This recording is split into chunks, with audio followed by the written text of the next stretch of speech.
Samedi soir, on boit beaucoup, on se drogue un peu, on s'embrasse aussi. Les enceintes résonnent toutes les nuits dans nos entrailles et l'on oublie nos solitudes qui dansent les unes contre les autres. Les garçons passent, mais la mélancolie reste. Alors on dissimule le spleen derrière les paillettes et on reste tous ensemble, comme un clan, une famille. On a 20 ans et Paris est une fête qui n'en finit plus. Vous écoutez le 3e épisode de Garçons et voici l'histoire de Jordan.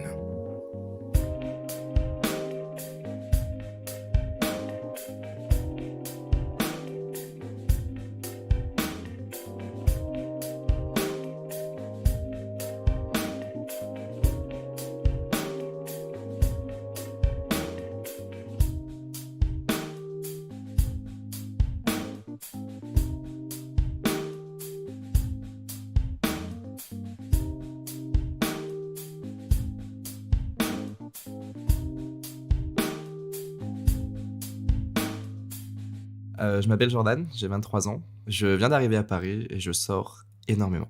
Peut-être un peu trop pour certains, je sais que...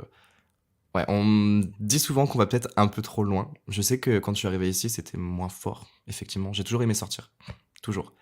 J'adore danser, la musique. J'adore quand tu te retrouves dans des espèces de lieux où tout le monde communique sans parler. Tu vois, on danse, on n'est qu'un corps. J'ai toujours aimé, je pense, ces atmosphères hyper stroboscopiques, lumineuses. Tout le monde forme qu'un. C'est hyper trempé, hyper humide. Moi, j'adore.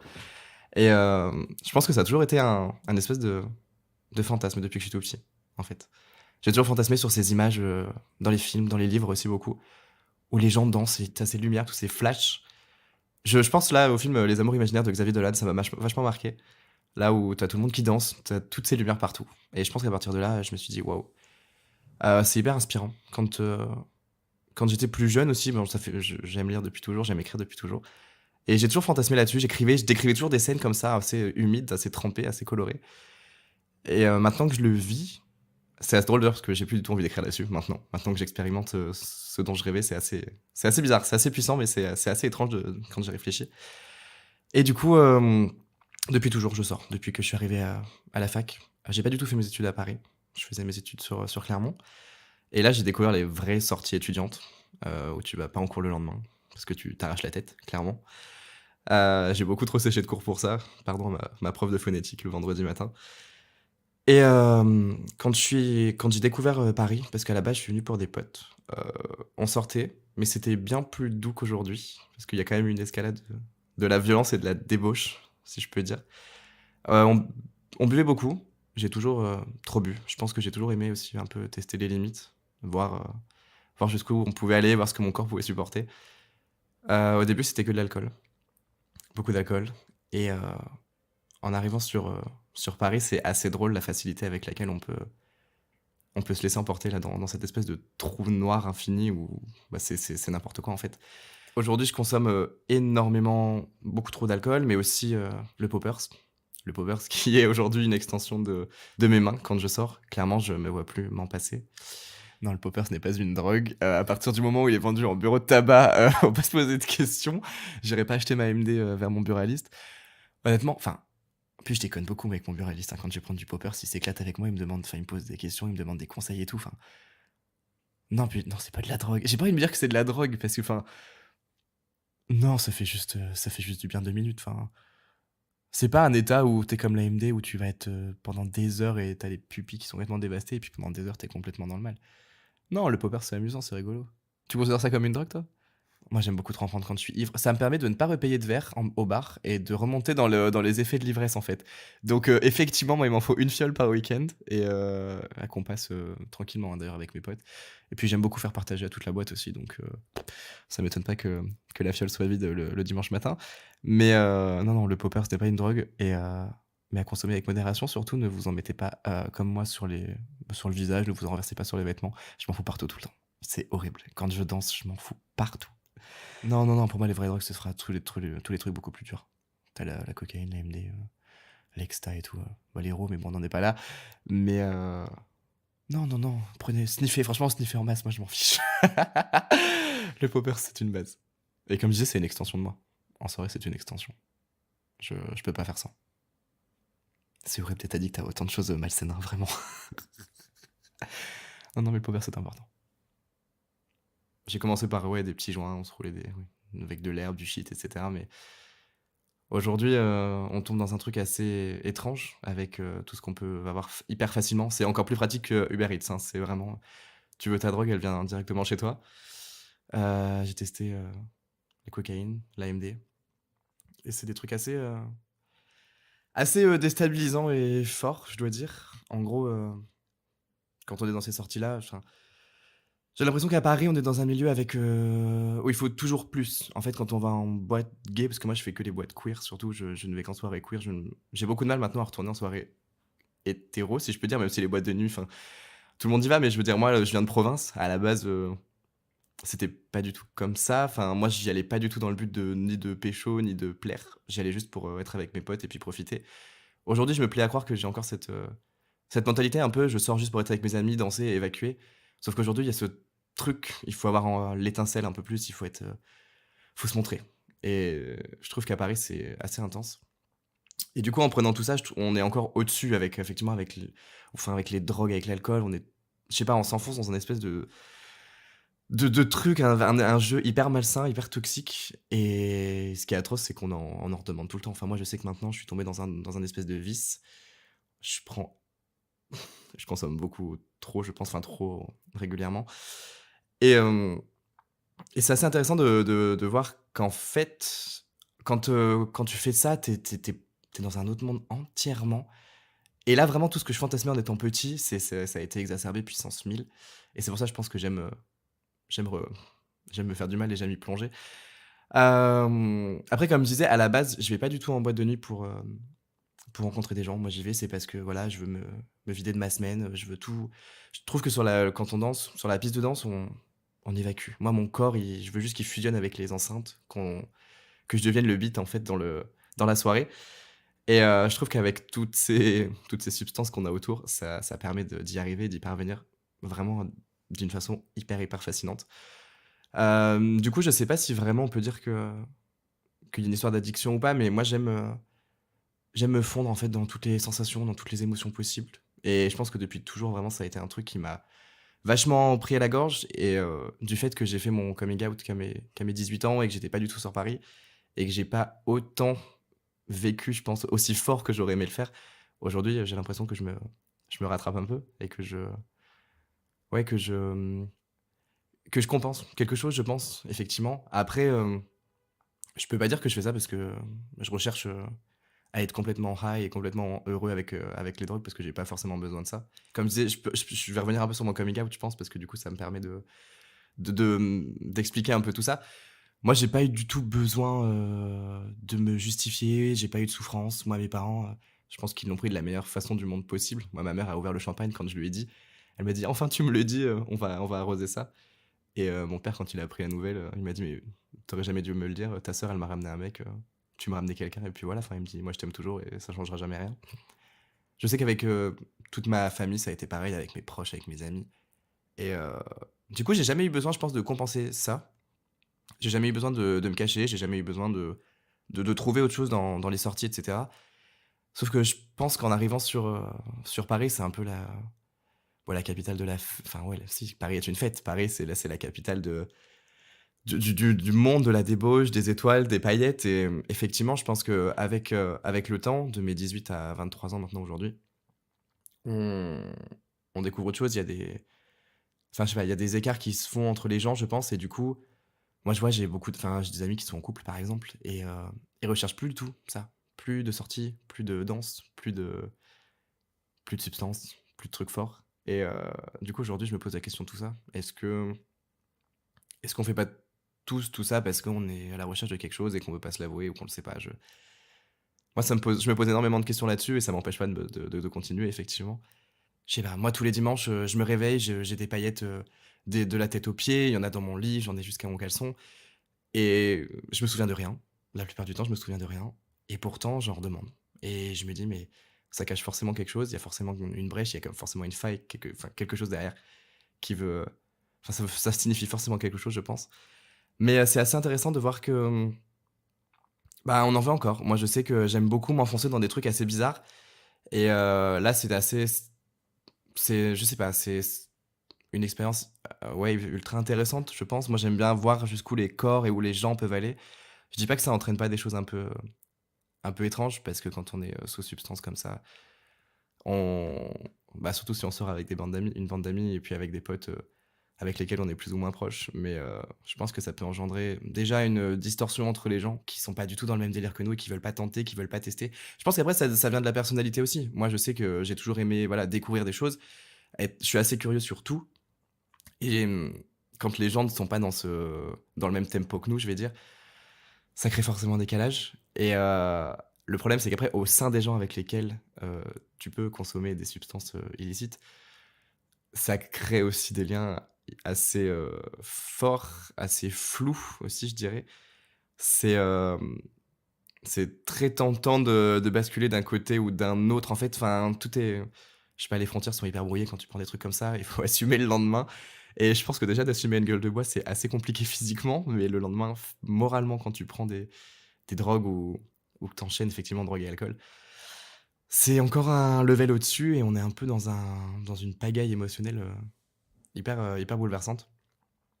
Mais le truc, c'est que là, j'en parle, enfin, tout ça est assumé. Moi, je sais que quand je vais en boîte, tout le monde le enfin, si on me voit que j'ai des pupilles qui font la taille, du centre de la terre, moi, ça me choque absolument pas. C'est assumé, c'est dit, c'est clamé, mais je sais que ça peut paraître assez irresponsable et assez irrationnel, en fait. Mais plus on va me considérer comme ça, plus on va me voir comme une personne chaotique et plus je vais apprécier, je pense et mais c'est pour ça, je pense que j'ai une personnalité qui est assez, étrange et qui laisse dans la confusion. Mais même moi, je me pose plein de questions. Mais c'est juste qu'aujourd'hui, effectivement, quand tu arrives sur Paris, que tu viens de la province, que tu es un peu perdu, que tu arrives là, tout s'offre à toi, tu as un champ des possibles qui est absolument énorme. C'est très facile de te laisser, succomber et tenter par tout ce qui est autour de toi. Au niveau des risques, effectivement, après l'avantage, c'est qu'on sort toujours en étant plusieurs, dans cet état-là et je pense qu'on est très, très proches tous les uns les autres. Donc je pense qu'on a assez conscience quand même du fait qu'il faut qu'on se protège. Déjà, physiquement, je veux dire, on peut pas se lâcher. Il faut qu'on soit là vraiment et puis même mentalement, si quelqu'un commence à aller mal, je sais qu'il y aura toujours quelqu'un, enfin une personne qui sera derrière en tout cas. Si c'est pas moi, je sais que ce sera forcément un de mes meilleurs potes parce qu'on est toujours dans les dans les mêmes délires nous 2 donc je sais qu'il y aura jamais de enfin, je me le souhaite en tout cas, je nous le souhaite à tous même, qu'il y aura jamais vraiment de soucis particuliers. Le truc, c'est qu'après au niveau des risques, c'est plus une fois je pense qu'on est en boîte ou alors qu'on sort et qu'il se passe quelque chose, là, ouais, vraiment, je pense que si on venait à se faire a agresser ou attaquer ou quelque chose, je suis pas persuadé qu'on pourrait se défendre. Parce que c'est vraiment des états où quand on se met, on est léthargique. C'est vraiment il faut soit qu'on aille danser, il faut qu'on bouge et enfin, moi, je sais que quand je consomme de l'AMD, ça reste un produit, dérivé de l'ecstasy, donc on est à fond, il faut toujours qu'on bouge. Mais si on est en route pour rentrer et qu'il se passe quelque chose, je préfère même pas penser aux possibles conclusions parce qu'effectivement, on est dans un état où c'est pas la peine. Après, j'ai un caractère assez chelou, mais effectivement, je me dis, tous les downs, enfin, vaudront enfin, vraiment, le fait qu'on soit au plus bas, ça vaudra jamais le fait qu'on ait enfin, ça sera jamais équivalent, pardon, au fait qu'on soit monté aussi haut pendant la soirée. Moi, je sais que prendre je sais pas ce qu'en pensent les gens, je pense qu'il y a des gens qui vont me juger et me dire: «Non, mais t'as juste besoin de boire un tout petit peu pour aller en soirée, t'as pas besoin de te déchirer». Peut-être, mais je sais que le fait d'être si j'arrive pas à mettre de mots high, vraiment, j'ai pas d'autres mots, en fait. Pendant qu'on est à des soirées comme ça reste un truc, assez inoubliable, je pense. Après, il y a aussi la question du fait, j'ai très peur, de ce qui vient après, du futur, de tout ça, on sait jamais. Je déteste les choses qu'on peut pas prévoir et le fait d'appréhender tout ça, je pense que ça me donne envie de vivre plus, plus fort, plus vite, toujours et je pense qu'effectivement le fait de vouloir toujours être dans des états un peu étranges, ça vient du fait que, bah, effectivement, laissez-moi vivre le moment présent parce qu'on sait pas ce qu'il y a derrière et c'est super bien de le dire là parce que c'est un truc, assez, assez perso mais c'est vrai que l'après est hyper angoissant. Comme je sais pas trop de quoi demain ou la semaine prochaine seront faits, ouais, laissez-moi vivre le moment, quoi. Laissez-moi Laissez-moi me déchirer, laissez-moi faire n'importe quoi. Puis ce qui est assez drôle, c'est les débriefs le lendemain, donc je pense que moi, je veux juste m'amuser, j'ai pas envie de me prendre la tête et puis, bah, qu'ils me suivent à partir du moment où je sais que je suis pas tout seul. Je pourrais jamais le faire tout seul, je pense. Mais à partir du moment où je sais que je suis entouré et avec des gens de confiance, let's go. Je m'en fiche de me faire du mal. Vraiment, je vois ça comme l'escalade de la violence, l'escalade de la décadence même. Parce que, moi, depuis le temps que je suis arrivé à Paris et là, maintenant, en fait, où je fais ces soirées récurrentes, queers et complètement, alcoolisé et drogué, ça allait très vite et j'ai pas envie, enfin, pas nécessairement que ça va d'aller plus loin, parce que je sais que pour l'instant, tout ce que je consomme me suffit. Après, je ne sais pas de quoi sera fait demain, mais j'ai pas non plus envie de tomber dans un délire un peu d'addiction et de devenir, complètement possédé et dépossédé par les drogues et les substances parce que j'ai pas envie de me perdre. Clairement, je le fais parce que je sais que enfin, je suis assez conscient de moi-même, je suis assez conscient de qui je suis, de tout ce que je ressens. J'ai toujours été vachement dans l'émotion, dans le fait de mettre des mots sur tout ce que je ressens, sur le fait de contrôler mes sentiments en les nommant justement. Parce que je pense qu'à partir du moment où tu contrôles une chose et où tu mets un mot dessus, elle t'appartient. Et donc pour l'instant, comme je suis assez conscient de tout ce qui se passe, je me dis que j'ai pas forcément besoin de plus. Après, là, je sais déjà que les doses, enfin la prise entre les doses, elle s'accélère. C'est pas bon du tout. J'en ai complètement, enfin, j'en suis en pleine connaissance hein, de cette chose. Pour l'instant, je me suis pas retrouvé dans un état assez atroce pour me dire putain, Jordan, tu fais de la grosse merde, arrête-toi. Je sais que derrière, j'ai toujours des gens qui sont là et qui me réveilleront, je pense que si j'ai besoin. On peut faire n'importe quoi tout en étant sûr d'être très très bien entouré et en étant assez bien dans sa peau et dans sa tête surtout. Je pense que faut avoir un mental bien accroché, il faut avoir vraiment pleinement conscience de la personne qu'on est.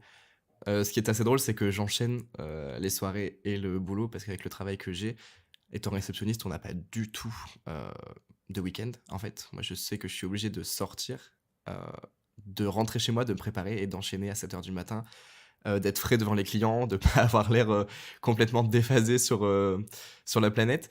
Du coup, c'est assez, c'est assez intéressant de voir qu'en fait, mon corps s'est rapidement habitué au fait, bah, ouais, de sortir, de boire, de consommer et puis d'arriver au travail et de d'avoir pas le choix, en fait. Tu arrives, tu comme ça, mes collègues, sont assez au courant. J'ai des collègues aussi qui ont le même profil que moi, sans dire qu'ils sont autant, autant déchaînés que je peux l'être. Mais ils comprennent. Donc ça, je pense que ça joue aussi beaucoup, le fait, d'avoir, du monde autour de soi qui comprend. Moi, mes collègues m'aident énormément parce que voilà, quand enfin, on s'entraide beaucoup. Quand je sais qu'eux sont sortis la veille, je ne juge pas, je ne demande rien et je bosse 2 fois plus s'il le faut parce qu'ils le font pour moi. Donc c'est plutôt pas mal. Heu, Après c'est assez, compliqué je pense de gérer les 2 parce qu'effectivement moi il y a des fois je sors du boulot à 23h, il faut que je sois prêt pour aller en boîte et il y a des, soirs où alors je vais pas bosser mais je vais enchaîner le matin et le truc c'est que c'est plus fort que moi. On va me dire: «Ouais Jordan, tu conscience professionnelle, enfin tu fais n'importe quoi», mais c'est un truc que je ne contrôle pas. C'est pour ça que c'est assez, anxiogène aussi parce que c'est pas du tout un truc sur lequel j'ai la main mise pour le moment. Mais mes envies de sortir, mes pulsions de voir autre chose, de voir des gens, de danser, d'évacuer comme ça, c'est un truc que je contrôle pas. Je l'avais pas du tout avant, beaucoup moins. Quand j'étais en province, je bossais déjà et j'enchaînais aussi, boulot et sorties.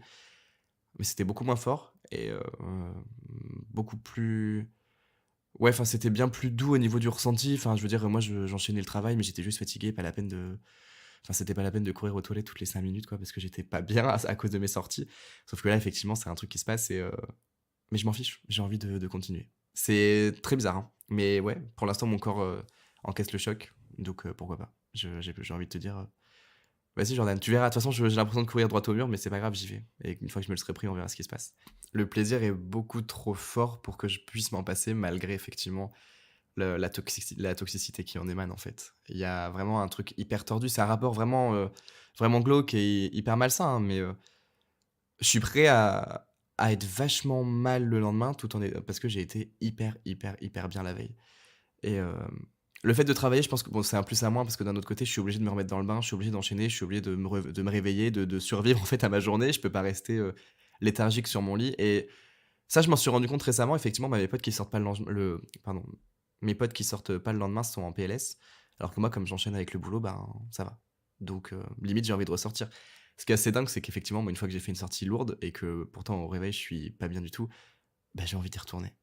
Je j'ai envie de recommencer. C'est affreux, hein. Moi, je pourrais sortir, je pense, toute la semaine et je serai jamais satisfait. Je suis insatiable là-dessus et c'est pour ça que je me dis que ça compte forcément quelque chose parce que, bah, il m'en faut toujours plus. J'ai toujours été, bon, j'ai cette image un peu débile, mais la conne du village, totalement en attente, du prince, charmant qui viendra, lui dire, «Jordan, je suis là, tu plus besoin de t'inquiéter de rien du tout». Sauf qu'il se trouve qu'aujourd'hui, bah, j'ai 23 ans et je suis toujours célibataire. C'est pas du tout une plaie parce que je prends plaisir à dire que je suis une femme forte et indépendante, depuis des années. Il y a cette espèce, de masque, hyper, hyper simple à mettre, hein, vraiment je peux être n'importe qui, dire n'importe quoi, je me sentirais: «Oui, bon, non, mais fais pas ci, fais pas ça, c'est un pauvre mec, lâche-le». Sauf qu'à l'intérieur, je pense qu'on peut pas se mentir non plus bien longtemps et même si effectivement, des suites de mon coming out, j'ai été, très entouré, très aimé, je sais qu'il y a différentes j'ai compris aujourd'hui qu'il y avait différentes, sortes d'amour et que j'avais pas forcément besoin d'un seul et unique, être là qui va venir me sauver, mais j'ai toujours eu ce fantasme, voilà, du mec, idéal qui sera toujours là et alors qu'en fait, bah, pas du tout. Déjà, en étant en province, on se rend compte que, bah, la vie, c'est pas ça. Mais arrivé sur Paris, il y a ce délire du fuckboy, moi j'appelle ça. Fuckboy émotionnel parce qu'à la limite, voilà, tu rencontres quelqu'un, tout le monde fait des plans, tout le monde va sur, Grindr ou Tinder et puis trouve quelqu'un, ça, y a pas de souci. Le truc, c'est que, moi déjà, ça m'a jamais vraiment, satisfait. Enfin alors OK, peut-être si des soirs, il y a des pulsions et que c'est possible et que c'est juste purement et viscéralement physique. Mais ça m'a jamais satisfait et le truc, c'est qu'il y a un phénomène assez, fabuleux en ce moment qui éclose, c'est, les fuckboys mais sentimentaux, qui vont effectivement, te faire miroiter, maintes et maintes choses et te faire t'attacher, te faire, ouais, vraiment te donner l'impression qu'ils ont besoin d'eux et qu'ils ont besoin d'être sauvés. Moi ayant été, bercé par les livres et les films et cetera, un peu romantique. Enfin, moi, j'ai toujours aimé tout ça. Je suis un amoureux de l'amour, je suis un amoureux des gens, je suis amoureux des sentiments, des sensations vraiment. Et partant de là, bah, les gens en jouent. Alors aujourd'hui, t'es obligé de te mettre une carapace, t'es obligé de te fermer un peu. Parce que sinon, tu te fais du mal tout seul, en fait. Parce que c'est pas vraiment de leur faute, hein. C'est aussi nous, enfin, c'est aussi à moi de gérer les choses. Et c'est aussi à nous, s'il y a d'autres personnes qui sont hyper sensibles et émotives, elles comprendront, je pense. Mais c'est aussi à nous de se mettre, ouais, de se forger un mur et de se mettre des barrières. Parce que effectivement, il y a des gens pas très honnêtes et pas très sympathiques forcément. Moi, je vis au pays des bisounours, tout le monde s'aime, tout le monde est gentil. Sauf qu'en fait, c'est pas vrai. Et du coup, je pense en arrivant sur Paris, c'est encore plus flagrant.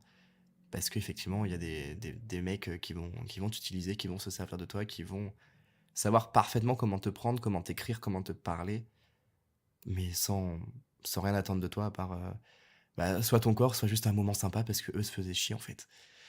Et je pense que j'ai été tellement, déçu. Alors après, bon, ma vie sentimentale n'est pas non plus qu'un enchaînement de chaos, mais je pense que ça m'a tellement frappé et ça m'a tellement mis un coup, pas qu'aujourd'hui, hein, mais vraiment par rapport à toutes mes attentes en ayant été ado et cetera, que, du coup, j'ai dû forcément ouais, m'isoler un peu, m'isoler, mais dans moi-même, en fait, et être moins ouvert, moins expressif. C'est compliqué, hein, parce que j'ai pas du tout une personnalité comme ça de base. Je suis vraiment, ouvert à tout le monde. J'adore les gens et j'adore, même rencontrer, faire connaissance, parler. Sauf que vraiment effectivement, bah, voilà, tu tombes sur ce genre de personnes.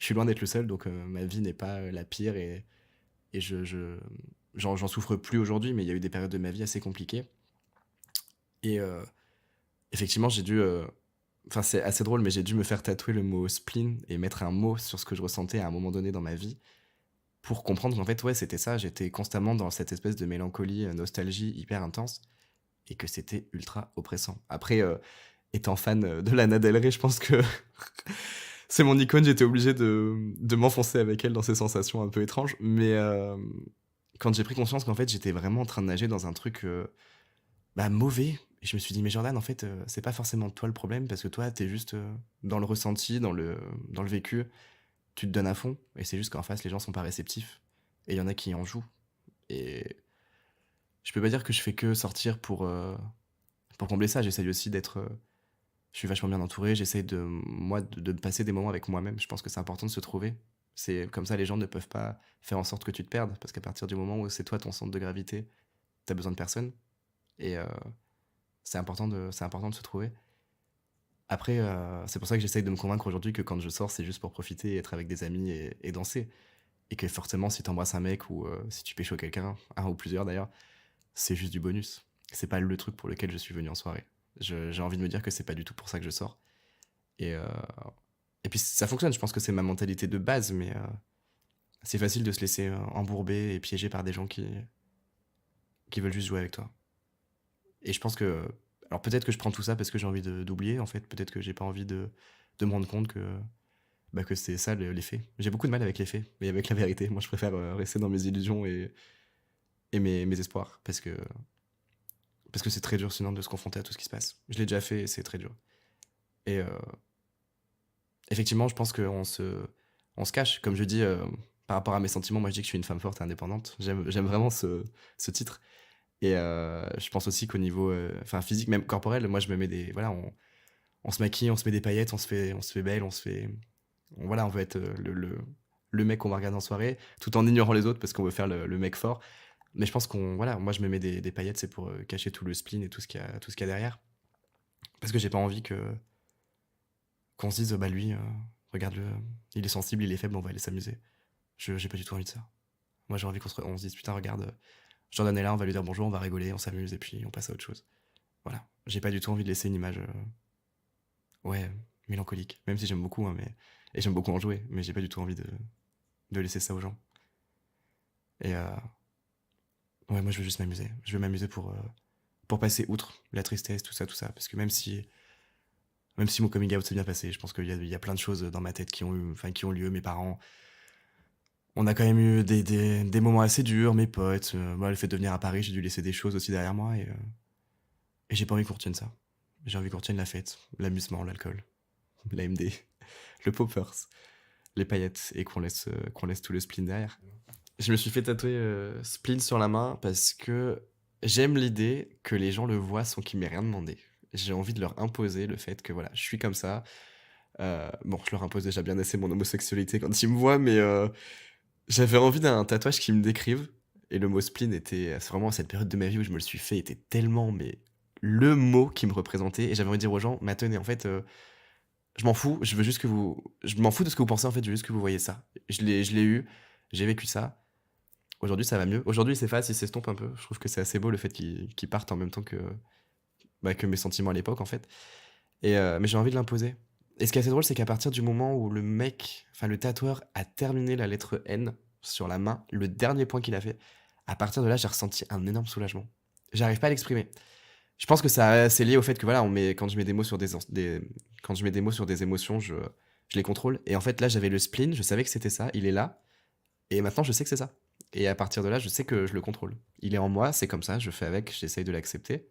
Mais, euh, mais je sais que c'est ça. Le spleen, pour moi, c'est l'ultra nostalgie, l'ultra mélancolie. Il y a quelque chose qui manque, quelque chose qu'on a perdu, ou alors quelque chose qu'on veut désespérément mais qu'on n'aura jamais. Et le spleen, pour moi, c'est ça, c'est tout ce qu'on a perdu. Je sais pas, il y a des phases dans la vie, je pense, hein, où c'est un peu plus compliqué que d'autres. Et c'est toujours hyper difficile quand on tourne la page, en fait, ce qui se passe après. Tu sais pas comment appréhender, t'as perdu un de tes repères, genre un de tes piliers, et tu fais quoi, en fait, maintenant? Et je trouve que là, cette sensation de perte, bah, c'est ça le spleen. Faut que t'avances, tu sais que tu vas le faire, hein, tu sais que ça va te demander du temps et que ça va être hyper compliqué, et t'es là-dedans, dans ce brouillard. Tu cherches juste à avancer. Je sais qu'il y a des jours après tout, après, c'est atroce parce que moi, le spleen, c'est quand j'étais dans une très mauvaise phase avec mon père et que je venais de me faire larguer par le mec qui, je pensais, pardon, était l'amour de ma vie. Et, et là, bah, j'étais dans le brouillard en fait. Tu passes en mode zombie. J'avais l'impression d'être dans The Walking Dead, sauf que j'étais pas du tout du bon côté en fait. J'étais le zombie. T'avances tous les jours dans le noir, t'attends. Et, euh, et puis c'est à partir de là que j'ai compris qu'il y avait différentes sortes d'amour et que j'avais pas besoin d'un mec. Et qu'après, j'ai commencé par m'aimer moi, m'accepter moi pour tout ce que j'avais, tout ce que j'étais et tout ce que j'avais à donner aux gens, même si je pense que je donnerai jamais tout ce que j'ai à offrir. Maintenant, je peux plus. Mais je pense que ouais, c'est ça le spleen. C'est une période horrible où t'es dans l'ultra mélancolie. Je déteste les faits, mais maintenant je suis terre à terre. On est obligé avec les gens et tout ce qui se passe autour de nous, avec tous ces gens avec tous ces garçons pardon qui peuvent vouloir de nous sans vraiment vouloir de nous. En fait, on peut juste n'être qu'un corps et qu'un instant. Et aussi le fait de s'accrocher à des gens qui finalement partent. Moi, j'ai toujours eu beaucoup de mal avec les fins, avec le fait que les choses se concluent. Moi, j'ai beaucoup de mal, hein, vraiment avec les départs, les adieux, les choses qui se terminent, j'arrive pas. Je ne sais pas. Moi, je veux que les choses durent tout le temps. Quand j'aime quelqu'un, que ce soit amicalement ou plus, ou dans ma famille, je veux dire, moi, quand j'aime quelqu'un, j'aime toujours. Et le problème, c'est que c'est pas le cas de tout le monde et qu'il m'a fallu énormément de temps pour le comprendre. Et j'ai peut-être perdu cet aspect de ma personnalité, voilà. Le fait de croire que les gens seront toujours là parce que moi je serai toujours là pour eux, mais je l'ai perdu ça. Et ouais, ça me fait chier parce que je me dis que c'est à cause de mauvaises rencontres. Et je sais qu'il y a certains de mes ex qui en reprenant pardon, contact avec moi, m'ont dit non, mais Jordan, tu devrais me remercier. Grâce à moi, enfin, t'as appris ça, ça, ça. Ouais, mais non, en fait, ferme ta gueule. Moi, j'ai rien appris grâce à toi. J'ai appris grâce à moi, en fait, que j'avais des forces cachées et que je pouvais me renouveler, mais j'ai pas appris grâce à toi, en tout cas, que la douleur, ça pouvait être positif. Non. Moi, j'ai appris à grandir tout seul. Et je pense que, ouais, j'ai perdu des miettes et des morceaux de moi. Je me suis quand même égaré. J'en ai trouvé d'autres hein, et qui me conviennent aujourd'hui. Mais forcément, quand tu vis des trucs comme ça, quand tu, voilà, ton premier amour, des situations délicates avec tes parents, ton coming out, nanana, nanana, je pense que, ouais, tu te perds un peu. C'est pas forcément négatif, mais tu perds des morceaux et moi j'ai perdu de l'innocence, je pense, ouais. Ouais, c'est vrai que je dis toujours femme forte et indépendante parce que je voue un culte aux femmes, hein, globalement, j'adore les femmes, mais c'est que je trouve que dire un homme fort et indépendant, ça n'a pas de sens. Enfin, je sais pas, moi j'ai toujours cette image de la femme pas forcément qui s'est faite larguer et va se relever, non, pas du tout. C'est plus le côté la femme qui gère sa vie de A à Z, qui est, je sais pas, c'est une femme magnifique, cheveux au vent et qui marche la tête haute. Et pour moi, c'est un modèle. Je sais pas pourquoi, c'est vrai que je reste bloqué là-dessus depuis des années. Je pense qu'elle a rien à prouver à personne. Elle sait qui elle est et elle avance droit devant elle. Et elle a pas envie de s'accrocher à des gens inutiles et de faire des choses inutiles pour être bien dans sa peau. Et j'aimerais être, j'aimerais être cette femme, en fait. Ce modèle ouais, que je m'invente depuis toujours, en fait, c'est assez bizarre. Mais ouais, je sais pas, moi je la vois déambuler dans la rue, libre comme l'air, sans problème. Loin de tous les soucis que les gens nocifs peuvent lui apporter. La tête est haute. La tête est haute. Et ouais, j'aimerais avoir la tête haute quand même. Je vais quand même te parler de Lana après, mais non, mais je vais t'expliquer pourquoi. Mais le premier modèle féminin, je pense que c'est très cliché, mais c'est ma maman. Moi, ma mère, je l'admire et c'est vraiment la femme de ma vie. Ma sœur aussi, mais ma mère énormément parce qu'elle a vécu des trucs horribles ces dernières années et elle s'est relevée avec une force qui m'a sidéré. Vraiment, je pense qu'elle avait des ressources cachées que même elle n'attendait pas. Et enfin, partant de là, je me suis dit, mais waouh, Jordan, ta mère, elle est encore plus sensible que toi et pourtant elle s'est relevée, elle s'est construit des murs absolument, mais des murs de bâtard en fait. Donc, qu'est-ce qui t'empêche d'en faire autant? Et là, ça fait quelques années que je parle de tout et de rien avec ma mère. Enfin, ma mère, voilà, c'est ma meilleure amie. Et, euh, et elle m'inspire beaucoup. Et du coup, le fait que, voilà, qu'elle s'en soit tirée et qu'elle se soit tirée enfin, la mort de son père, moi, mon grand-père est parti, ça a été un désastre, en fait, dans sa vie. Je l'ai vu dans des états absolument. Enfin, il y a même pas de mots, en fait. Et le fait qu'elle se soit sortie de ça, je me suis dit, mais waouh. Enfin, et toi, Jordan, à côté, t'as tes petits problèmes de merde et tu te plains. Et voilà, moi, ma mère, je sais que ça restera un modèle et qu'on s'entraide beaucoup. Elle est toujours là, je serai toujours là. Et elle, ce serait vraiment le modèle au niveau émotionnel. Voilà, il faut se relever. Elle y a réussi, je peux le faire. Après, moi, le fait que je sois carrément addict aux chansons de Lana, c'est encore autre chose. C'est parce que elle, j'ai vu qu'elle avait traversé le spleen aussi d'une façon assez forte. Il y a ce mot, la ultra-violence, auquel je me réfère beaucoup et que je pense me faire tatouer prochainement aussi, qui décrit un état splénique très profond, qui, bon, même si on avait tout vécu les mêmes choses, qui correspond, moi, dans ma tête, à ce que j'ai vécu il y a 3-4 ans, du coup, quand je me suis fait tatouer. Et je l'admire parce qu'aujourd'hui, elle s'est relevée dans ses chansons, dans sa musique, dans ses albums, elle se renouvelle et elle se relève aussi. Et j'aime à croire que les périodes de ma vie, quand elle sort un album, correspondent à ses airs, et donc du coup, si elle se relève, je me relève. Il me faut des modèles, en fait, il me faut des inspirations, je pense, pour pouvoir les suivre et me relever avec elle. Et ce qui est assez drôle, c'est que bah, ça colle, en fait, quand ma mère s'est relevée. Moi, je suis allé mieux, et je me dis, pourquoi pas, en fait, pourquoi pas continuer comme ça? Si c'est un cercle vertueux, on y va.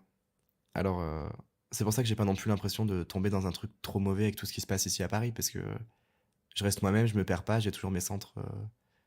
Mes centres, les centres de mon univers en tout cas sont toujours là. Et à partir du moment où ça bouge pas, j'ai pas trop de raison de m'inquiéter. Même si là, effectivement, je me rends compte que c'est très malsain parce que ça cache des choses en fait. Mais j'aime trop le plaisir que ça procure, je maintiens. Je suis complètement taré, mais j'aime trop le plaisir que ça procure. C'est assez paradoxal, mais on peut se sentir seul en étant très entouré. Et j'aime mes amis de toutes mes forces, hein, mes amis en province, mes amis parisiens.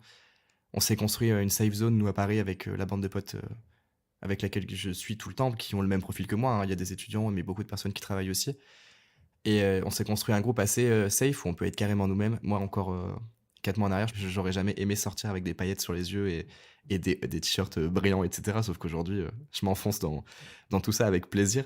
Et je ne sais pas dans 4 mois à quoi je vais ressembler, mais la solitude reste.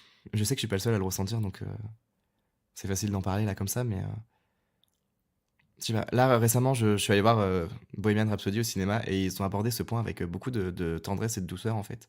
Où tu sens que le mec est très entouré par son groupe, sauf qu'en fait, au fond, il est seul et il comble ça avec des soirées, des inconnus et de la drogue.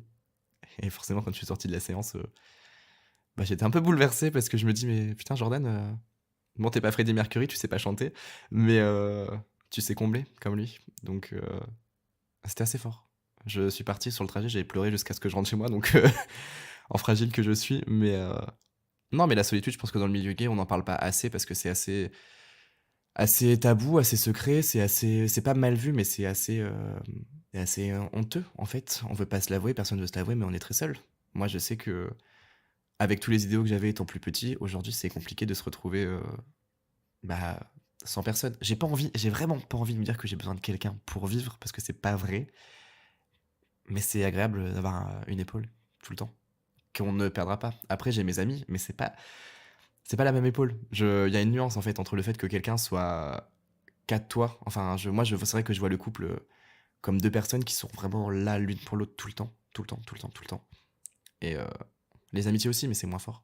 Et c'est agréable, je pense, de savoir que t'as quelqu'un qui tiendra toujours à toi pour qui tu es sans te juger. Et, euh, et dans le milieu gay, ben voilà, t'as soit ceux qui sont déjà pardon, en couple d'un côté et j'ai l'impression qu'ils resteront ensemble toute leur vie. Et de l'autre côté, tous les célibataires qui, eux, ben, testent un peu tout, voient à gauche, à droite. Ceux qui se transforment en fuckboy et puis les autres qui restent tout seuls. Après, j'ai pas non plus envie de penser qu'il y a des gens qui sont faits pour rester seuls toute leur vie. Parce que même si des fois c'est ce qui m'attend, j'ai l'impression, j'ai pas du tout envie de me dire qu'il y a plein de choses en moi qui seront jamais délivrées. Mais, euh, mais effectivement, je pense que le fait d'être seul dans le milieu gay, c'est un truc assez dur. Et personne n'ose en parler. Parce en fait, on est seuls, mais tous ensemble. En boîte de nuit, pour moi, on est tous seuls, ensemble. C'est dingue, hein. C'est vraiment des lieux, des espèces de repères comme ça où tout le monde est là. Tout le monde, euh, tout le monde danse et tout le monde espère se faire remarquer. En même temps, personne n'ose rien faire. Et puis en même temps, tout le monde dit qu'il s'en fout. Il y a eu des périodes voilà, où j'ai été seul et c'est les pires. C'est terrible. Enfin, ou alors faut être seul mais en accord avec soi-même. Moi, il y a des fois où j'ai pas besoin de sortir, hein. J'ai juste besoin d'être dans une grotte, m'enfermer loin de l'humanité, d'être tout seul. Ouais, par contre, là, si on est seul comme ça, il faut vraiment être bien dans sa tête et se retrouver. Mais enfin, être seul ensemble, c'est quand même être seul. Enfin, tu sais, moi, je m'amuse, ok, je danse avec mes potes, c'est des moments hyper forts. Mais il y a des fois où j'ai des chansons, faut que juste que je sois tout seul. Et j'ai besoin aussi de ça, tu vois, juste de retomber, de me retrouver moi. Mais en fait, oui, j'en reste pas moins seul. Mais c'est pas non plus une tarte, tu vois, j'ai pas envie de me dire, ouais, c'est horrible, je suis tout seul, on va pleurer toutes les larmes de nos corps. Non, j'ai pas envie. Mais la solitude dans le milieu gay, c'est un truc, ouais, assez secret, assez dur à porter parce que personne n'en parle, personne n'assume. Et tout le monde peut faire genre il va bien, mais c'est pas du tout le cas. Je sais que moi ça va. Mais il y a eu une période où quand ça n'allait pas du tout, c'était un spleen prolongé. Et là, je peux pas dire que c'était une dépression parce que bon, premièrement, je suis pas allé me faire diagnostiquer ni aller voir quelqu'un. Mais une grosse déprime. C'était une énorme déprime. Et là, je pense qu'on était le stade au-dessus du spleen. Et quand c'est prolongé, c'est très mauvais. Il faut faire très attention à ça. Moi, je pense que je peux m'autoriser à rentrer dans des états mélancoliques et nostalgiques de temps en temps. Ça me fait du bien. Moi, je vis aussi un peu pour le drama et pour la mélancolie parce que j'aime beaucoup ça. Mais, mais parce que en contrepartie, je sais que je m'en sortirai et que globalement dans ma vie, ça va. Mais la dépression, c'est quand tu sens que ça s'arrête pas. Et si là, t'arrives pas à ressortir la tête de l'eau, là, faut en parler, il faut faire quelque chose. Je sais que j'ai toujours besoin de parler, de ressortir tout ce que je ressens pour aller mieux. Et si jamais j'avais un truc comme ça, très prolongé, très long, insupportable, j'aurais besoin de l'expulser pour qu'on me dise, Jordan, arrête tout et réveille-toi, on va t'aider, mais réveille-toi. Ouais. En fait, ce qui est horrible, c'est que j'ai pas envie de me dire que toute ma mélancolie vient seulement des garçons, mais pourtant, ils jouent quand même un rôle assez important. Euh, Parce que toutes les autres formes d'amour autour de moi ont toujours fonctionné. C'est juste l'amour romantique. C'est une galère sans nom. et voilà, je pense que, je veux me délivrer de ça aussi, de toutes les douleurs que j'ai pu ressentir. Je sortais beaucoup quand, je m'étais fait briser le cœur. Là, je sors beaucoup, mais quand, j'ai le cœur brisé, il faut que je faut que je sorte, faut que je vois du monde. Parce que si je reste tout seul, bah, enfin, je m'enterre, en fait, c'est pas possible. J'ai besoin de ouais, j'ai besoin de ça, et les rencontres désastreuses, c'est des gens, qui, quand tu les vois, deviennent rapidement, voilà, moi, c'était, la gravité. Moi, il y a des gens, je ne voyais que par eux, c'était mon équilibre. J'ai appris à ne plus le faire aujourd'hui, mais à ce moment-là, j'étais, la conne et l'imbécile heureuse, voilà. Il y a quelqu'un, ah bah, il est là pour moi, donc il sera toujours là, ça va marcher, nanana. Mais Jordan, réveille-toi. Des fois, j'ai envie de me prendre à 19-20 ans et de me dire, mais Jordan, mais arrête, t'es complètement con, enfin, c'est pas possible. Et voilà, les gens, ce qui est assez drôle, c'est que les gens aujourd'hui avec lesquels il s'est passé tout ça reviennent en me disant, j'aimerais bien qu'on soit amis, mais moi, j'ai pas envie de ça. Déjà, je suis plus la même personne, j'ai changé, tu ne me mérites plus. Mais en plus, enfin, arrêtez de m'aimer ou de vous attacher à retardement, ça n'a pas de sens. Moi, c'est, voilà, quand je fais une rencontre, si j'y crois, j'y vais. Et si en face, c'est pas le cas, bah, c'est trop tard. Donc, c'est pas la peine. Je pense que je vais me soigner de tout ça aussi. Il y a beaucoup de plaies béantes à l'intérieur.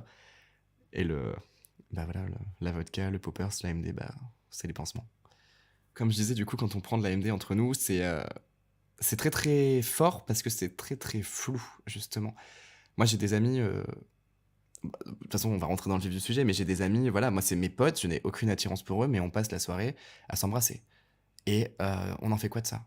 Il y a des gens, je les connais pas, on va s'embrasser alors qu'à la base, enfin, j'en veux pas non plus. Et puis, il y a des gens, même s'ils sont dans ton entourage et qui t'attirent, bah, le fait que tu sois drogué ou bourré, enfin, on s'embrasse, on fait plus que s'embrasser aussi, et sauf qu'après, ben, c'est quoi la limite? C'est quoi? Où est l'amitié? Où est le plus? Où est le... C'est hyper compliqué à gérer, et ça, je le découvre maintenant, justement, parce que bon, les consommations de substances illicites là viennent de plus ou moins de débuter, c'est pas vieux non plus, et effectivement, c'est assez perturbant, sachant qu'en plus, dans le milieu gay, il y a jamais, enfin, on peut être pote avec des gens qu'on va trouver super beaux, et du coup, c'est hyper bizarre quand tu sais que tu vas les pécho, mais qu'après, vous êtes censé rien faire. C'est très perturbant, parce que du coup, est-ce que c'est la drogue qui parle? Est-ce que c'est toi qui parles? Est-ce que eux ou toi attendent plus? Enfin, c'est très très très très glauque, et le fait de tomber là-dedans, ça rend aussi les lendemains de soirée hyper compliqués.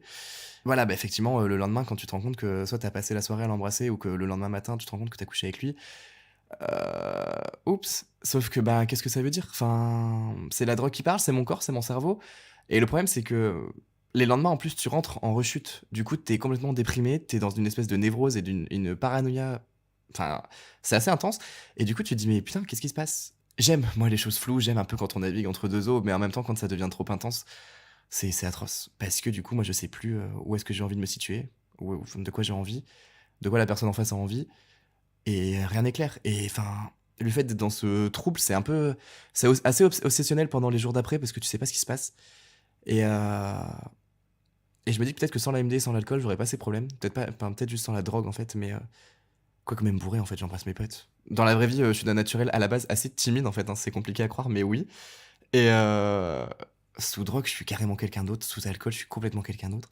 Et on s'autorise tous des choses qui à la base n'appartiennent pas du tout à l'amitié. Enfin, moi, je suis désolé, mais la frontière entre l'amitié et plus, voilà, c'est le fait de se pécho, de s'embrasser, de se tripoter. Ça n'existe pas dans l'amitié. Pour moi, c'est assez clair. Sauf que voilà, quand on est en soirée, on fait de la merde, on se touche, on s'embrasse, on se caresse, et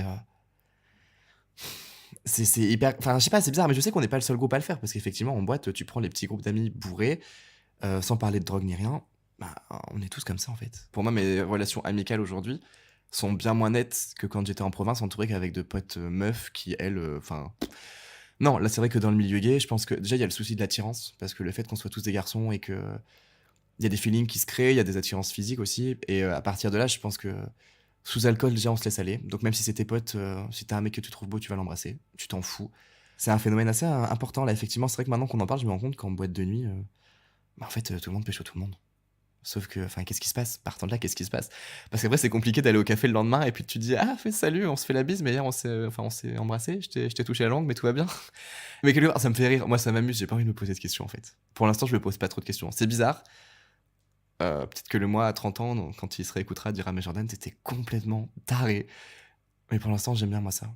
Ce côté relationnel, carrément chaotique.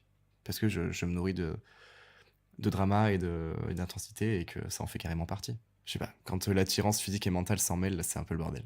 Donc effectivement, c'est très très important de communiquer après. Mais même avant de sortir, il faut que les choses soient claires, que tout soit défini plus ou moins, que tu saches avec qui tu sors, que tu saches ce que les gens attendent pour que quoi qu'il se passe là-bas, le lendemain ou le surlendemain, quand les gens en discutent, ce soit pas bizarre. Parce que moi, je trouve ça horrible et atroce de gâcher des belles amitiés juste parce qu'on a voulu s'éclater et que finalement, il y a des choses qui se sont révélées ou qui ont été interprétées d'une mauvaise façon. Faut faire très attention à ça, ouais, effectivement. Après, étant trop sensible et émotif, moi je mélange tout facilement. Donc ça dépend du comportement, du caractère. Mais là en ce moment c'est le gros bordel, donc ouais, je, je me dis que ce serait pas mal de calmer et en même temps je sais très bien que je vais reprendre une dose dans 3 jours, donc non. Je ne suis qu'un enchaînement de conneries. Là tu me dis demain, Jordan, on arrête. Bon déjà on sort plus, c'est inenvisageable. Mais alors t'arrêtes de te prendre de la drogue ou de boire, mais c'est impossible. Pour moi c'est inconcevable là aujourd'hui. J'ai trop besoin de ça dans ma vie pour déjà pour me sentir quand même vivant, épanoui, pour vivre, pour ressentir. Parce que c'est pas en allant bosser 5 jours sur 7 que je vais me sentir mieux. Enfin, mon boulot me plaît, je suis très bien entouré, mais j'ai besoin de plus. J'ai besoin d'un truc qui va me faire vibrer. Et comme j'ai pas forcément de relation là vibrante et bouillante et brûlante, ardente, un truc de ouf, bah j'ai juste envie de ressentir ça ailleurs, dans un autre lieu, avec juste de la musique et des gens qui vont me faire sentir bien, qui vont s'éclater autant que moi, qui vont se laisser aller. Le laisser aller, c'est hyper important. Moi, ouais, je me laisse aller. C'est un abandon de soi, il y a une forme d'abandon de soi. Et comme j'ai beaucoup de mal à lâcher prise en temps normal, je le fais dans ces moments-là. Et si on m'enlève ça, je serai plus du tout moi-même et bien, en fait. J'ai besoin de me perdre. Dans ces cas-là, j'ai besoin de me perdre, de me disperser partout, dans toute la pièce, dans tous les battements, dans tous les gens, pour après mieux me retrouver et me sentir vivant en me disant putain, j'ai vécu ça, bah vivement la semaine prochaine qu'on remette ça, parce que c'est là où je me sens bien. J'adore écrire pour évacuer aussi. C'est une autre forme de liberté, ça aussi, d'écrire. Tu t'inventes un truc, t'écris, tu te laisses couler. Ça fait beaucoup de bien. J'aime aussi beaucoup partager juste des moments simples et soft avec mes potes, hein. Juste boire de l'eau ou du iced tea, ça me va très bien aussi. Partager, retrouver les gens que j'aime parce que c'est vraiment ça qui me tient debout. Moi, les gens, c'est une passion, hein. Et les gens pour lesquels, avec lesquels j'ai envie d'être, moi, je suis passionné par eux. Donc, ouais, non, il y a ça, mais beaucoup de lecture, beaucoup d'écriture. Parce que ça pose. Ça fait du bien aussi de se retrouver tout seul. C'est une activité hyper solitaire, donc je trouve que c'est hyper intéressant le contraste en fait entre les sorties où là t'es avec plein de gens et puis la solitude de l'écriture ou de la lecture. J'aime le fait de me dire qu'il y a deux extrêmes qui se battent en moi, mais c'est assez intéressant ce côté-là aussi. Laissez-moi lire, laissez-moi écrire, faut que je sois moi dans mon monde, dans ma tête, pour y voir clair et pour me faire du bien. Et d'un autre côté, sortir et évacuer, embrasser trop de personnes, boire trop, fumer trop, consommer trop, avec plein de gens, pour me sentir bien aussi. Je trouve que c'est assez... c'est plutôt cool, je trouve, d'avoir les deux. Et de pas juste être une seule facette, vouloir sortir tout le temps, non. J'ai aussi envie d'être tout seul. Après, je pense que j'aime aussi beaucoup écrire et ça se ressent... Enfin, c'est pour ça que je passe ma vie à tweeter, en fait. Twitter, c'est mon journal intime, pas intime du tout. Mais j'aime partager mes émotions, partager mon ressenti. Il y a une forme de besoin aussi d'acceptation et de validation sociale, hein, je pense. Le fait de savoir que je suis pas tout seul dans mes emmerdes ou dans mes joies. Mais ouais, je pense que beaucoup d'écriture, le besoin de l'autre aussi. Et le besoin de se perdre en étant complètement dans le vortex. Mais bon, globalement, les valeurs sûres restent quand même la Lolita, la Dr Love, la Beach, qui restent des soirées ultra, ultra gays, mais hommes, je veux dire. Enfin, t'as peu de meufs qui débarquent. Moi, j'ai fait une soirée, par contre, c'était à l'Olympia, et c'était que pour les homosexuels de LES, et c'était assez énorme d'ailleurs de tomber là-dedans, parce que c'est complètement décalé par rapport aux soirées gays où il y a que des mecs. Et non, mais c'est vrai que moi, je sors énormément, du coup, essentiellement à la Lolita et la Beach, et bah, à quoi ressemblent les soirées quand je sors, c'est le bordel. Enfin, non, c'est juste que c'est un peu the place to be pour tous les homosexuels. Enfin, moi, j'ai l'impression qu'il y a que des gens qui ont mon âge et qui veulent juste sortir un samedi soir. Mais c'est énormément de tweetos. Et du coup, tout est hyper lié à Twitter et c'est hyper bizarre. Parce que du coup, t'as des gens que t'as jamais vus là-bas, et qui y vont, aussi bien à la Lolita qu'à la Beach, hein. Du coup, enfin, tu les retrouves tout le temps. Du coup, les gens commencent à se connaître, on se reconnaît entre nous là-bas. T'as moins l'effet de la nouveauté et de la surprise à te dire, bon, bah, qui est-ce que je vais voir, qu'est-ce qui va se passer, parce que tout le monde connaît les dramas de tout le monde. Donc c'est déjà hyper bizarre. Effectivement, voilà, tu rencontres des gens pour la première fois IRL que enfin, dont tu sais déjà tout, ou alors les plus gros dramas parce qu'ils les ont exposés sur Twitter. Non, mais c'est hyper intéressant parce que bon, tu te dis, putain, t'existes en fait, t'es pas qu'une suite de tweets sur ma TL. Mais en même temps, c'est hyper bizarre parce que du coup, ces gens, tu les connais pas, mais des fois, t'es complètement bourré et enfin, moi, je sais que j'ai déjà pécho des mecs sans les connaître qui font des tweetos. J'ai fini en sandwich entre deux mecs parce que voilà, on danse, on est pris dans le jeu. Sauf que tu les connais pas en fait. Enfin, clairement, tu réfléchis, c'est des inconnus, les gars. Mais non, t'es dans ton trip. Enfin, moi, j'ai fini aussi par partir, sortir de boîte, finir dans un sauna homosexuel, enfin, en plein milieu de Châtelet. Mais je me dis, mais putain, mais Jordan, enfin, t'es complètement barré. Qu'est-ce qui t'arrive? Et c'est parce que dans ce genre de soirée, bah, les mecs te reconnaissent, tu les reconnais. Si tu les trouves pas mal sur leur pépé, bah ok, c'est cool, tu les vois en vrai, tu sens qu'il y a attirance mutuelle, bah t'y vas. Sauf que enfin, quand on y pense, c'est dégueulasse. C'est des gens, tu les vois pas du tout dans la vraie vie, hors de ça. Et du coup, là, c'est pour ça que dernièrement, on tente d'autres boîtes et d'autres soirées, parce qu'il y a l'essor de la nouveauté et le fait que tu rencontres d'autres gens, parce que là, c'est toujours les mêmes têtes. Et enfin, je sais pas, mais c'est vraiment un drama espagnol, le truc, en fait. Genre, tu vois tout le monde se pécho, puis si tu pécho un mec, la semaine d'après, il revient pas vers toi, il va pécho quelqu'un d'autre que t'as sûrement pécho 3 semaines avant, ou alors qu'il va venir à toi le mois d'après. Mais non, mais c'est très bizarre. Mais en soi, ça me fait rire parce qu'il n'y a pas de jugement et moi je m'en fous et on est là pour vivre. Hein, mais je sais pas si. Après, moi je me mets pas dans les affaires de tout le monde. Je sais pas si tout le monde couche avec tout le monde. Mais je sais que beaucoup de monde pécho beaucoup de monde.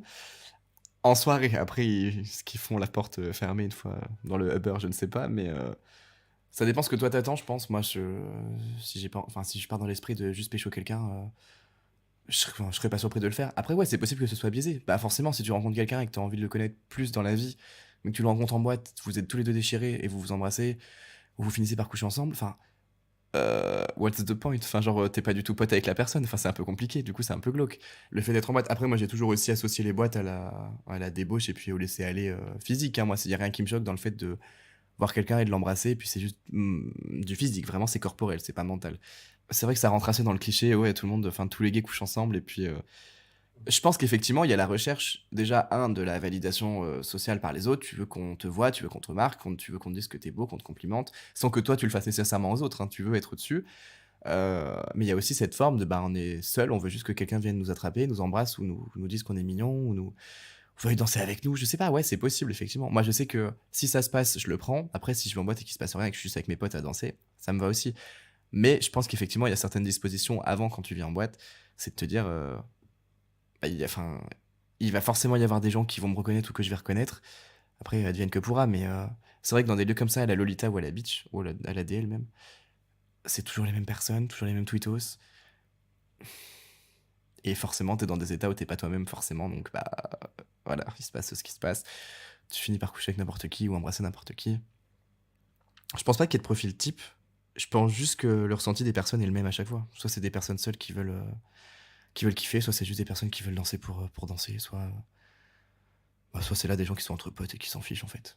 Mais non, il n'y a pas de profil type. C'est juste que tu retrouves beaucoup de fois les mêmes personnes. Et ça devient vite étrange et la grosse confusion du coup. Parce qu'effectivement, bah du coup, le fait que tout le monde pécho tout le monde, qui appartient à qui en fait? Enfin, moi je me plais à dire j'appartiens à tout le monde et à personne parce que c'est vraiment la phrase qui représente les soirées en fait. Parce que t'es tout seul, mais en même temps tu peux pécho 6 mecs dans la soirée sauf que tu rentres chez toi tout seul en fait. Euh, ou alors tu chopes un mec, tu le ramènes chez toi cette semaine-là, puis le week-end d'après c'est quelqu'un d'autre. Sauf que ok ça soigne sur le moment, mais après, enfin, je sais pas. Moi c'est pour ça que c'est des trucs que je pratique pas non plus forcément très souvent. Et je dis pas que tout le monde fait ça, hein. Moi c'est plus ma vision des choses et mon ressenti perso, parce qu'après les gens qui font ça tous les week-ends ou qui se sentent bien là-dedans, mais très bien, franchement j'admire et bravo. Mais moi je peux pas, donc je prends juste ce qu'il y a à prendre. Et ouais, j'appartiens à tout le monde et à personne, et j'appartiens à moi d'abord, et puis après on verra ce qui se passe. Je suis en train de réfléchir à qui j'ai vu pécho qui en soirée. Parce qu'il y a énormément de tweetos qui pécho tout le temps en fait. Hmm. Je sais pas, après c'est Twitter aussi. Twitter c'est grave malsain en fait. Les gens se voient, se rencontrent comme ça par le biais de soirées. Quand t'es à Paris, tout le monde se connaît rapidement. Enfin, je sais pas, c'est bizarre. Mais qu'est-ce que ça veut dire alors sur la communauté? J'ai pas non plus envie qu'on se dise. Enfin, j'ai pas envie que ce soit non plus avéré. Ouais, tous les gays couchent ensemble. C'est tous des lapins, regarde-les. Moi j'ai plus envie de te dire, ok, On comble des trucs tous ensemble, en fait. J'ai plus, j'ai plus une vision d'entraide, en fait. C'est atroce, mais on s'entraide tous parce qu'on est tous là les uns pour les autres, parce qu'on est tous seuls, en fait. C'est horrible. Bah, et c'est pour ça que je me dis, du coup, est-ce qu'il y a vraiment une seule personne à la fin avec laquelle on va pouvoir construire un truc? Parce que, bah, finalement. Ou alors est-ce qu'on est juste là pour penser les brèches des autres? Mais tout le temps, je veux dire. Et qu'il n'y a pas vraiment de sentiments romantiques. Parce que, bah, il y aura jamais qu'une seule personne qui sera là. Ou alors que personne ne comprendra que moi, je peux être cette personne. Et du coup, bah, on sera juste les garçons éphémères, les uns des autres. Tout le temps. C'est un concept, hein. C'est ultra glauque et mélancolique, mais c'est possible. Après, je me dis, il y a forcément des gens qui sont bien dans leur peau et qui n'ont pas besoin de ça. C'est pas possible qu'on soit tous comme ça. En fait, c'est juste le reflet réaliste et sous nos yeux des applis comme Grindr. Enfin, là, tu prends les mecs, tu choisis, bim bam boum. Et ça veut rien dire, en fait. C'est des moments, des garçons éphémères et des instants qui ne riment à rien. Ça veut dire qu'on sort juste pour meubler les vides, en fait. On... Je sais pas, donc c'est ça la vie, en fait. C'est sympa. Qu'est-ce qu'on fait? On est seuls tous ensemble et puis on s'utilise. Jusqu'à ce qu'on... Bah, jusqu'à ce que rien, en fait. Il y a même pas enfin, il y a pas d'attente, parce que je me dis derrière... Enfin, les gens, j'ai l'impression que les gens de mon âge sont pas prêts non plus à se poser, ou veulent pas se poser, en fait. Du coup, c'est juste ça, une suite d'utilisation où t'as l'impression de vivre. En fait, il y a des moments où quand je suis avec des mecs comme ça, ou alors on va se revoir, ou alors ça va durer un peu, j'en profite à fond parce que j'ai l'impression que c'est juste des petits moments illusoires qui symbolisent ce que j'aimerais avoir tout le temps. Et du coup, comme ils sont là, je me saute dessus. Enfin, je saute dessus, tu vois, genre j'y vais. Je me dis, putain, Jordan, profite parce que t'as l'impression d'avoir ce que tu veux. Le mec te l'offre un peu, mais tu sais que ça va pas durer. Et du coup, c'est des instants qui sont hyper pesants parce que j'en profite pas du tout correctement. Et ça prend la gorge, en fait. Genre, tu sais, je sais pas, t'as la boule au ventre et tu sais qu'en fait, ça dure pas. Donc, de savoir que t'as tant de choses à te donner que le mec en face te donne l'impression qu'il en a besoin aussi, hein, parce qu'ils en jouent. Enfin, vraiment. Mais c'est épuisant. Tu cries dans le vent, en fait. Tu cognes contre un mur avec tes mains et tu sais que ça va jamais se casser. Enfin, putain, mais arrêtez, en fait. Enfin, moi, je trouve que c'est fatigant de d'oser se donner à des gens et en finalité, ne rien. Je demande pas de recevoir des trucs en échange, mais juste qu'en fait, bah, le mec s'en fout. C'est dur d'avoir le vide en face, en fait. Et moi, il y a une soirée, il y a pas longtemps, j'avais deux de mes ex qui étaient là-bas. Et c'est très gênant, parce qu'on est tous toujours aux mêmes endroits. Sauf que, bah, qu'est-ce que tu fais dans ces cas-là? Parce que moi, je me connais, soit je fous en larmes et je repense à tout et je m'effondre sur le dance floor, ou alors je fais quoi? Je fais la meuf. Je suis fier, je suis droit, je rigole avec mes potes. Et je leur montre que j'ai avancé. Je préfère qu'ils voient ça. Là, aujourd'hui, je les vois, j'en ai rien à foutre. En boîte, je pense que je les vois, j'en ai rien à foutre. C'est juste que c'est bizarre. T'as deux personnes qui ont été dans ta vie, ou même, enfin, à certains moments, et elles sont là toutes les deux. Déjà, tu te dis, mais putain, c'est des univers qui se rencontrent, ils ont rien à foutre là au même moment. Et toi, t'es au milieu. Enfin, j'ai pas envie de me laisser pourrir les soirées par des gens qui m'ont pécho 3 semaines avant à la même soirée. Et, euh... et non, c'est pas la peine en fait. Enfin, faut pas non plus se laisser aller, faut pas non plus se laisser bouffer en fait par ça. C'est pas les.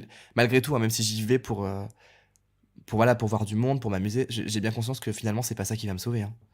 Est-ce que la boîte de nuit, c'est la nouvelle activité sportive des homosexuels? Je trouve ça hyper sympa comme idée, mais ouais, c'est possible qu'on se lâche. Bah, il y a toujours cette idée de se lâcher pendant des heures, de tout zapper.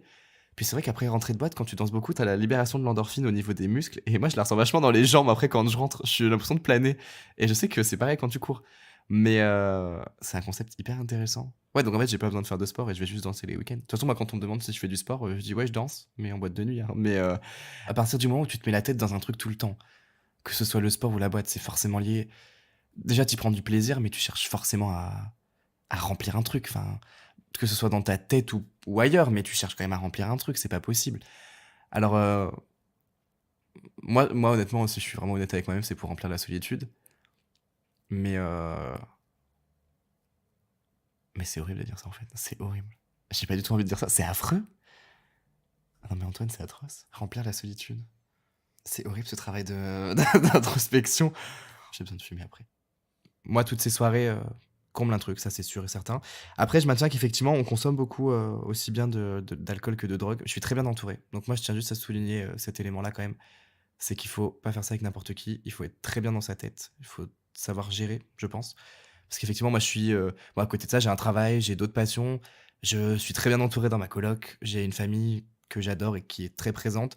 Donc, je sais que je peux permettre certains excès parce que ils vont pas me faire tomber ou me détruire non plus trop. Je pense, j'essaye en tout cas de faire attention. Mais ça, je tiens juste vraiment à souligner qu'il faut faire super attention. Après, du coup, j'aime beaucoup le fait d'avoir abordé là cette solitude gay. Je trouve qu'on n'en parle pas assez. Je suis très content en tout cas d'en avoir parlé, et puis d'avoir mis des mots dessus parce que c'était assez imprévu. Mais, mais je pense qu'il faut pas non plus trop se poser de questions. Moi là, c'est vrai que j'aime beaucoup faire des retours sur moi-même et puis réfléchir à tout ce que je ressens, tout ce que j'éprouve. Mais il y a aussi beaucoup ce côté d'abandon. Et je pense que si on le ressent et que ça nous fait du bien, il faut pas hésiter. Et puis comme je me plais à dire, les paillettes contre le spleen.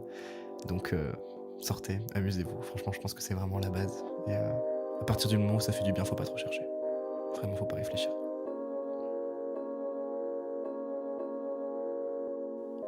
Si vous avez aimé cet épisode, n'hésitez pas à vous abonner, à laisser des étoiles sur iTunes, un pouce bleu sur YouTube et des commentaires un peu partout. Vous pouvez suivre Garçon sur les réseaux sociaux, @garçonpodcast, et m'écrire à l'adresse suivante, antoine@garçonpodcast.fr.